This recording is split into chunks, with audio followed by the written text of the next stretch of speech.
Hello bachcho, let's see this question. The question says ammonium chloride when dissolved in water leads to cooling sensation.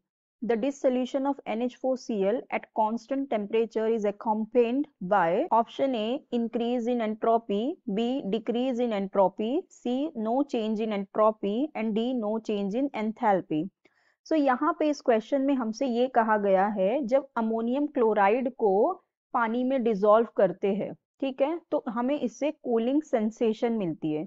सो ये जो इसका dissolution हो रहा है NH4Cl का एट कांस्टेंट टेम्परेचर, इससे हमें इनमें से कौन सा चेंज देखने को मिलता है, हमें वो बताना है। ठीक है, सबसे पहले तो हम देख लेते हैं रिएक्शन होता क्या है जब NH4Cl को हम वाटर के अंदर डिसॉल्व करते हैं तो ये डिसोसिएट हो जाता है into NH4 plus and Cl minus ions में, राइट। ये क्या हो रहा है, डिसोसिएट हो रहा है into NH4 plus and Cl minus.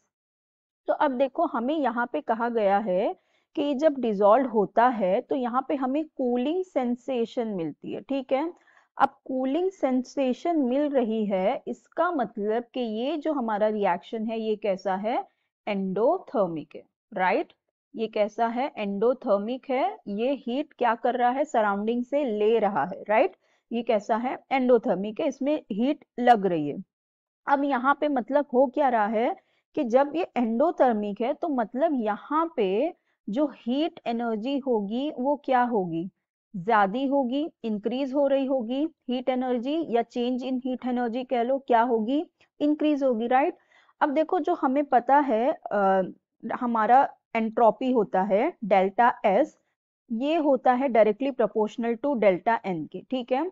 Change in entropy क्या होती है, डायरेक्टली प्रोपोर्शनल होती है डेल्टा एन के, और डेल्टा एन हमारा क्या होता है, डेल्टा एन होता है हमारा change in the number of moles of gaseous reactants and product का, मतलब यहाँ पे हो जाएगा ये NP minus NR, right. NP क्या है हमारा, number of moles of gaseous product, और NR है हमारा number of moles of gaseous reactant, right.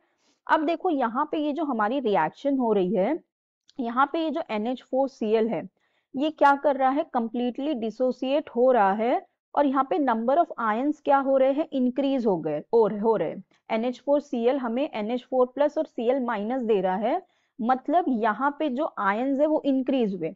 अब आयंस इंक्रीज हुए मतलब प्रोडक्ट की वैल्यू ज्यादा है, तो मतलब जो हमारा डेल्टा एन अगर हम देखेंगे तो ये पॉजिटिव वैल्यू आएगी, ठीक है। डेल्टा एन की वैल्यू कैसी आएगी, पॉजिटिव आएगी। और जब डेल्टा एन की value positive I, so that means जो हमारा डेल्टा एस होगा ये भी पॉजिटिव आएगा, राइट, क्योंकि ये दोनों डायरेक्टली प्रोपोर्शनल है। तो इसका मतलब डेल्टा एन इंक्रीज हुआ तो जो एंट्रोपी होगी ये भी क्या होगी, इंक्रीज ही होगी, राइट। एंट्रोपी क्या होगी, इंक्रीज होगी। और अगर हम इसको इस तरह से देखें कि हमने ये कहा कि यहाँ पे चेंज हीट एनर्जी क्या हो रही है, इंक्रीज हो रही है, ठीक है।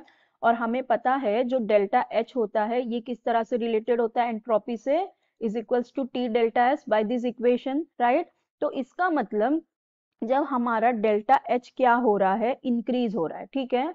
अगर डेल्टा एच इंक्रीज होगा सो एंट्रोपी भी क्या होगी, इंक्रीज होगी, राइट। डेल्टा एच अगर इंक्रीज होगा तो जो डेल्टा एस है वो भी इंक्रीज ही होगा। तो इसका मतलब ये जो रिएक्शन हो रही है तो इससे जो हमारे सिस्टम में रैंडमनेस इंक्रीज हो रही है, मतलब एंट्रोपी इंक्रीज हो रही है, और जो एंथैल्पी भी है वो भी इंक्रीज हो रही है, राइट। तो अब हमारे ऑप्शंस चेक कर लेते हैं। फर्स्ट ऑप्शन में कहा है increase in entropy, yes absolutely right, यहाँ पे जो एंट्रोपी है वो इंक्रीज ही हो रही है, तो ये हमारा करेक्ट ऑप्शन हो जाएगा। ऑप्शन बी में कहा है decrease in entropy, so no it's absolutely wrong, यहाँ पे एंट्रोपी डिक्रीज नहीं हो रही। यहाँ कहा गया नो चेंज इन एंट्रोपी, तो ये तो बिल्कुल ही रॉन्ग। और यहाँ कहा जा रहा है no change in enthalpy, so this is also wrong because जो एंथैल्पी भी है वो भी इंक्रीज हो रही है, तो ये भी रॉन्ग हो जाएगा। तो हमारा करेक्ट ऑप्शन हो जाएगा ऑप्शन ए।